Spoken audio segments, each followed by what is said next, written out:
La Bible dit, Galates chapitre 5, verset 16, marchez par l'esprit et vous n'accomplirez pas les désirs de la chair. Amen. Donc la chair est crucifiée, mais je dois marcher par l'esprit. Si je marche par l'esprit, je ne vais pas accomplir les désirs de la chair. Comment on arrive à marcher par l'esprit? La Bible dans le livre de Romains chapitre 8, ceux qui s'affectionnent aux choses de l'esprit sont des gens qui font les choses de l'esprit. Donc ceux en effet qui vivent selon la chair s'affectionnent aux choses de la chair, tandis que ceux qui vivent selon l'esprit s'affectionnent aux choses de l'esprit. Les gens qui affectionnent les choses de la chair, ils affectionnent leur colère. Ça veut dire ils trouvent des excuses à la colère. Quand ils font des choses que Dieu n'apprécie pas, ils expliquent, ils chérissent la chair, tu vois. Quand tu as fait quelque chose qui n'est pas bien, il faut reconnaître que ce n'est pas bien et il faut pas trouver des excuses aux autres de la chair. Tu vas les faire que les amplifier. Donc, crucifier la chair ne va pas résoudre le problème parfaitement. Là, ça fait que tu triomphes des occasions de chute. Mais ce qu'il faut, c'est réveiller en toi la sensation même de l'esprit. Et la Bible dit comment ça vient? Quand tu t'affectionnes aux choses de l'esprit. Quand tu aimes les choses de l'esprit. Tu es un fan des choses de l'esprit. Alléluia. Affectionne la prière, affectionne la lecture de la Bible. Aime ça. Et dans Colossiens, il dit ceci. Il dit affectionnez-vous aux choses d'en haut. Colossiens 3. Affectionnez-vous aux choses d'en haut. Aime les choses qui parlent du ciel. Quand tu es couché comme ça, pense au paradis. Pense au ciel. Pense au jugement dernier. Pense aux choses qui sont en haut. Pense à Jésus. Et tu vas voir que plus tu penses aux choses de Dieu, plus la voix du Saint-Esprit en toi devient forte. Vous allez voir que tous les chrétiens zélés, quand je regarde ma génération, les chrétiens chocs, sont des gens qui lisaient beaucoup les livres de réveil spirituel. Je connais toutes ces histoires-là parce que je les aime beaucoup. Je lis les livres des hommes de Dieu. Et ce sont des choses que j'aimais. C'est-à-dire, j'ai changé mon type de lecture. J'ai choisi les lectures spirituelles, la Bible,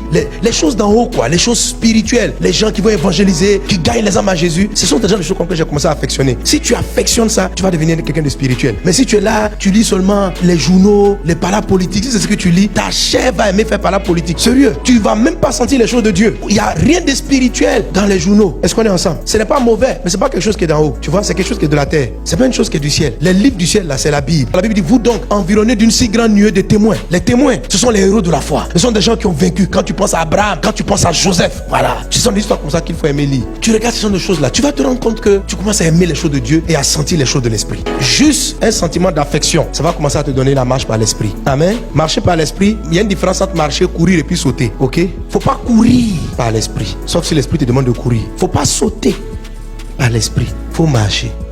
Marcher, ça signifie va pas à pas. Le pas à pas là, ça signifie faut pas essayer de faire de trop grandes choses au début. Faut aller de manière progressive. Pose des pas spirituels l'un après l'autre. Fais une marche l'un après l'autre. Fais un petit pas de plus sur ta vie de prière. Si tu priais 5 minutes, prie 10 minutes. J'entends quand le pasteur dit il a prié 30 jours d'affilée. Et puis tu cours par l'esprit. C'est ce que je faisais au début de ma conversion. Quand je me suis converti quelques temps après, chaque année je faisais 40 jours de jeûne. 3 ou 4 jours de jeûne tout le temps. C'était bien. Ça m'a propulsé. Mais un jour, je ne sais pas qu'est-ce qui s'est passé. J'étais fatigué. J'ai perdu toute cette énergie. Pour jeûner jusqu'à 13 heures, c'était compliqué. Ma chaîne ne pouvait plus démarrer. J'ai dit, on va jeûner. Ma chaîne m'explique. C'est comme j'entends des voix. Non, ton Dieu ne doit pas choisir pour jeûner. Mange. Mange. Et il l'a fait. J'ai dit, mais moi qui jeûnais 40 jours, demi-journée, j'ai des problèmes pour jeûner. Dès que tu veux jeûner en même temps, des douleurs par-ci, des douleurs par-là. Je dis, mais c'est pourquoi? C'est pour toi j'ai compris, tu vois, au départ, tu n'as pas marché. Tu courais, tu faisais des bonds. Moi, je faisais des bonds. Tripso. Bien. Et j'avançais. À l'église, on me voyait trop spirituel. Mais je n'ai pas marché. Ce qui fait qu'il y a des sentiments comme l'esprit de compétition, la jalousie dans ma chair étaient là. Les choses là étaient encore là. Où tu prêches, mais en même temps, tu sais, voici, il y a un prédicateur qu'on aime mieux que toi. Tu vois des choses comme ça là. Et beaucoup d'hommes ont ce problème là. Parce qu'en fait, ils n'ont pas marché par l'esprit. Ils ont fait des bonds, ils ont fait des plongeons, ils ont tout fait. Mais ils n'ont pas marché. Or, quand tu marches, tu apprécies chaque pas et tu apprécies l'état de la route. Dis avec moi, marche. Marche. Marche. La bonne vie chrétienne et la victoire sur la chair, c'est une évolution progressive. Tu bâtis de manière solide. Tu n'es peut-être pas le plus grand spirituel de l'église, mais ce que tu fais là, tu le fais bien et tu le fais bien. Si tu as 15 minutes de prière, tu pries bien tes 15 minutes, tu es dedans. Même si après quelqu'un arrive, tu as pris combien de temps? 15. Et toi? Je sors de la présence de Dieu. 8 heures de prière. Faut pas être complexé et puis croire que tu es Chanel pour dire c'est quoi, moi j'arrête de prier. Nous deux on s'est convertis en même temps. Lui il prie 8 heures, moi j'ai pris 20 minutes. Tes 20 minutes là, faut bien les faire. Faut être concentré, faut lire ta Bible, c'est un pas. Et puis le mois prochain, tu dis si je faisais 25 et si je faisais 30, tu marches par l'esprit. Amen. Mais la marche, ça consiste à faire quoi? Ça consiste à faire du bien. Amen. À faire de bonnes choses pas à pas. Et c'est ainsi qu'on arrive avec le mal. Pour ne pas accomplir les désirs de la chair, il faut marcher par l'esprit. C'est-à-dire, vous ne pouvez pas chasser les sensations charnelles. Ta chair a envie de commettre impudicité, ta chair a envie de la masturbation, ce désir-là, faut pas t'asseoir là-dessus puis prier. Au nom de Jésus, je chasse l'esprit de masturbation. Ça ne marche pas. Il y a beaucoup de gens qui sont dit, pasteur, j'ai prié, j'ai jeûné pour chasser de moi l'esprit de l'ivrogne. Si c'est un démon, il va partir. Mais si c'est ta chair qui aime l'alcool, fais très attention. Parce que plus tu chasses ce qui est mauvais, plus tu penses à ce qui est mauvais. Comme c'est un désir, ce sont des pensées en fait. Ce sont des pensées. Si je te dis tout de suite, ne pense pas, n'imagine pas un gros éléphant rose avec deux gros yeux. Faut pas l'imaginer, hein, faut pas l'imaginer. Est-ce que tu sais que tu l'as vu dans la tête? Donc, ne pas imaginer le gros éléphant rose avec deux gros yeux, c'est égal à imagine un éléphant rose avec deux gros yeux. Dans la pensée, il n'y a pas de négation. Celui qui dit j'ai des pensées d'adultère, celui qui dit je ne veux pas avoir des pensées d'adultère, dans les deux cas, il y a adultère dans le mot. Donc, je ne veux pas l'adultère et puis je veux l'adultère. Dans la pensée et dans les désirs, c'est égal. Donc, il ne faut pas dire je ne veux pas mentir, tu vas mentir. Je ne veux pas tricher, je ne veux pas, tu vas le faire. On ne chasse pas la chair en luttant contre elle. Non.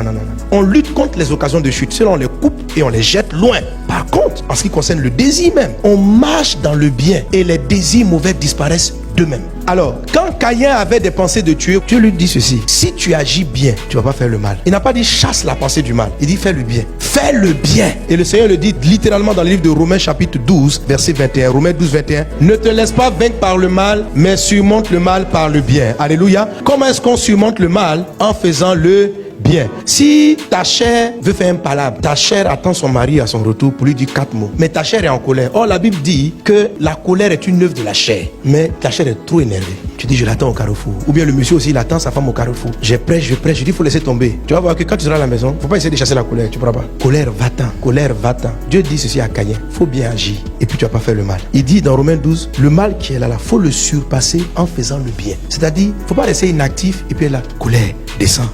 Quand tu entends dire colère descend là, le mot colère là, ça va monter, colère descend, colère monte, colère descend, colère monte, colère descend. Donc à un moment donné, tu crois que tu es calme. Or tu n'es même pas calme. Quand tu vas voir son visage, il va te dire: bon, toi là, je t'ai cherché au carrefour. Et puis après tu vas aller pleurer: eh Seigneur, délivre-moi de la colère, délivre-moi de la colère, délivre-moi de la colère, délivre-moi de la colère. C'est parce que tu luttes contre la colère. Il ne faut pas lutter contre la colère, il faut faire le bien. Ça veut dire quoi? Au moment où ta chair est en train de dire, s'il rentre, je vais lui dire 3 mots, puis tu te souviens de la Bible, tu ne te mettras pas en colère. Quand les deux arrivent, ce que tu fais là, lève-toi, fais du bien. Ça dit fais du bien. Si tu as quelqu'un que tu vas aller aider, va le faire maintenant là. Tu prends de l'argent puis tu vas faire un don. Fais du bien à quelqu'un. Prends un habit, va donner.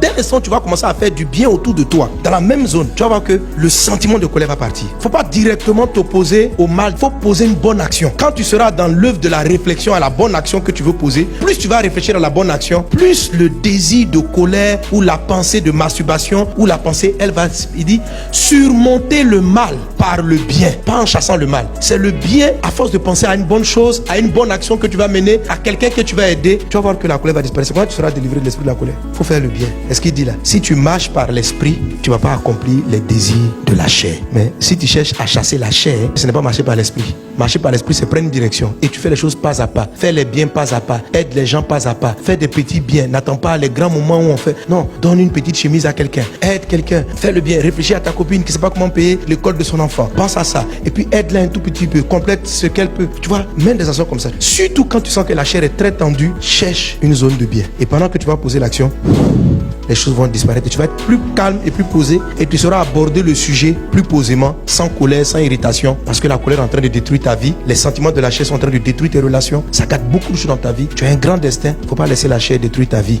Au nom de Jésus, quelqu'un donne un bon amen.